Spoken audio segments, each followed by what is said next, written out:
Guys, so good evening, I should say. It is November 4th, the day after the election, and I'm on night shift. So sorry that I'm slurring. I can't talk. It's the braces, man. It drives me crazy. It's like, for so many years you used to talking and your tongue can reach your lips and you can, make your sounds.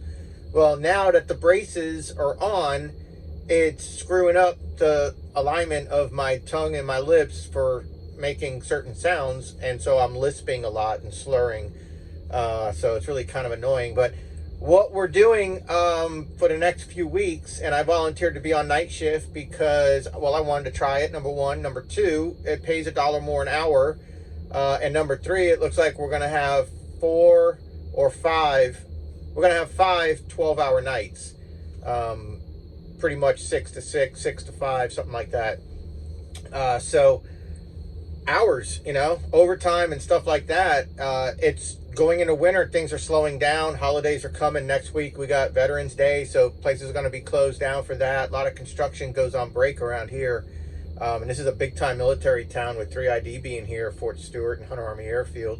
Right up the road, you got Beaufort Air Base and Paris Island and all that. So this is a big military town. So Veterans Day next week on a Wednesday. Might not work Wednesday, Thursday, or Friday. I don't know. We'll see. And then also, and maybe an early day Tuesday, But night shift shouldn't be affected. We should work Tuesday night up until, into Veterans Day. And then if the crew is off for Veterans Day, the crew's off. I don't know. We'll see.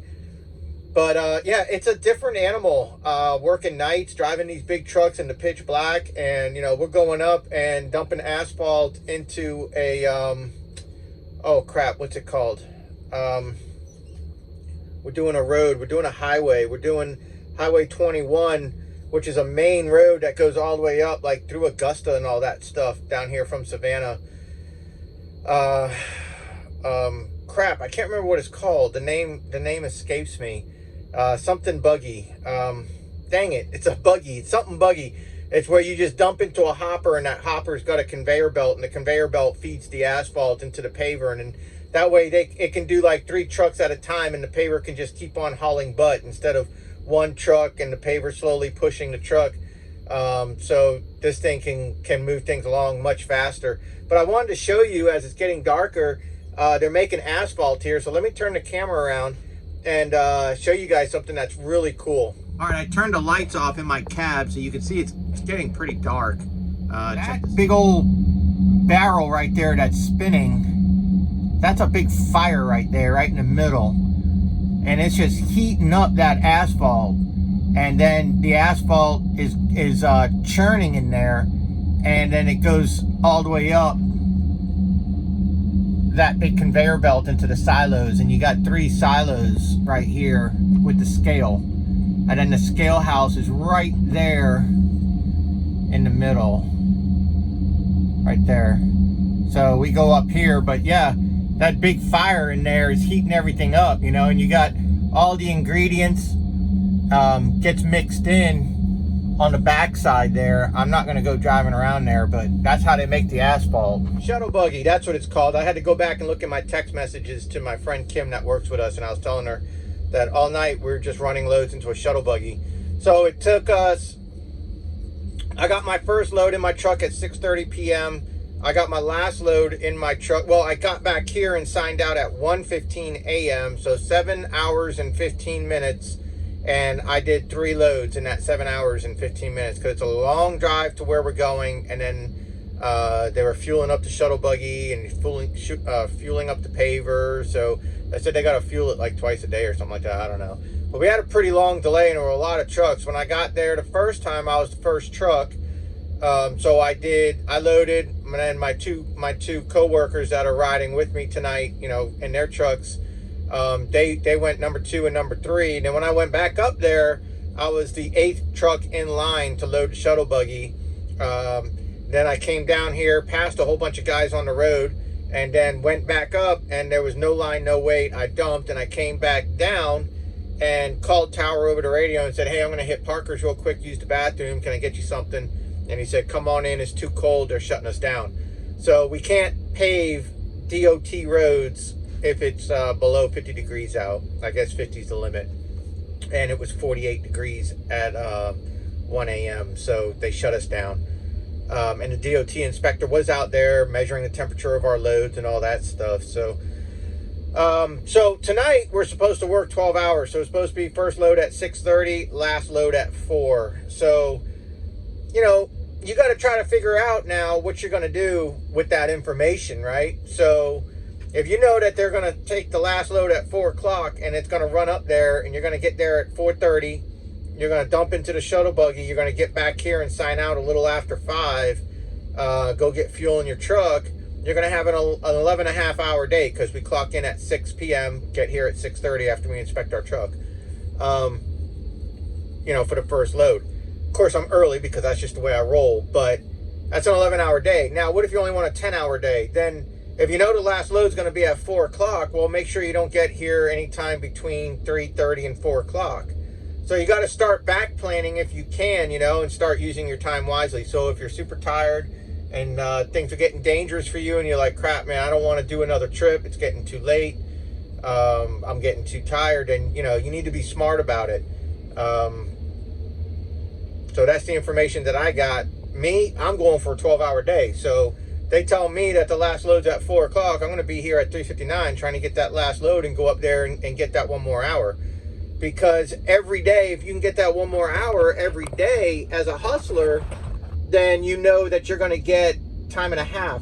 You know, your last day of work on a 5-day work week, if you're working 11 hours, that's 55 hours. Your last day, your entire last day is overtime. You know, if you can do that. So, you know, if you work 10-hour days, 4 of them, you got your 40 hours. The 5th day that you come to work, you're on time and a half. So, you know, you're making 25, 26, 27 bucks an hour, depending on what your regular pay is. The sooner you can get to that, the better. So if you get 1 more hour every day instead of 4 10s, try to work 4 11s, you're still legal. And now on your 4th day, you're already making overtime. You're already making that 25, 26, 27 bucks an hour with like 2 or 3 hours left in your day. And then the entire 5th day is overtime. That's a difference of $100 added in your pay.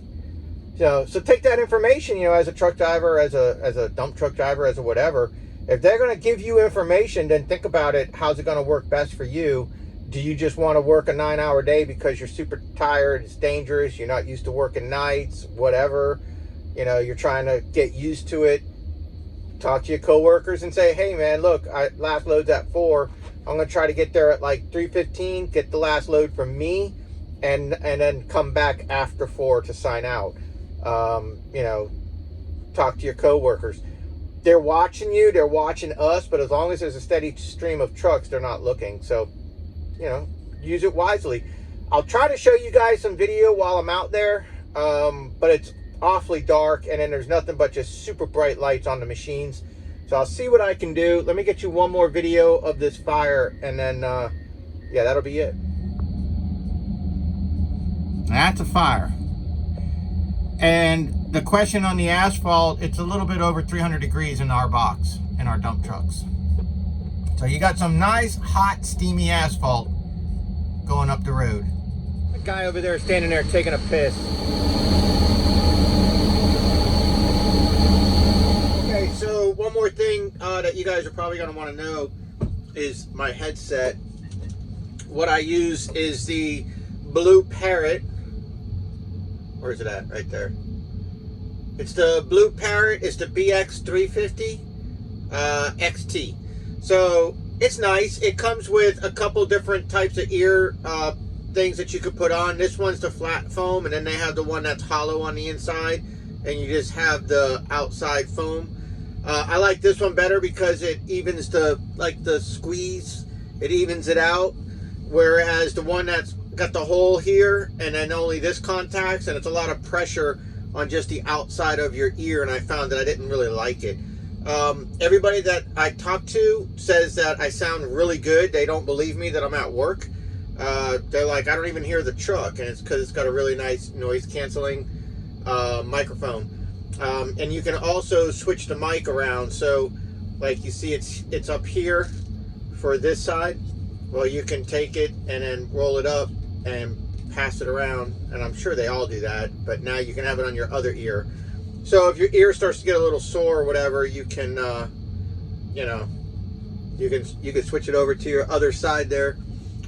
It does work with a hat, and you can also put your hard hat on over it. If you need to jump out of your truck and you're on a phone call, you can loosen up your hard hat and put your hard hat on over it, and you'll be legal for most job sites.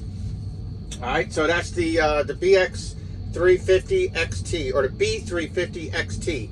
It's nice. It was like 140 bucks, and I got it at the like a Pilot, like a little mini truck stop. Nothing big here. Not a TA and not a Love's. B350-XT. Okay, I'm at the job site where we're paving, and I mean, it is dark. There's no lights except for what's on the machine. There's about 4 trucks behind me lined up at the shuttle, whatever the hell it's called. So I'm up here.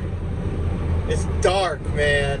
If there's ever a boogeyman, this is where the boogeyman would be. That's all trees right there. And here's where we're paving. So that's been milled.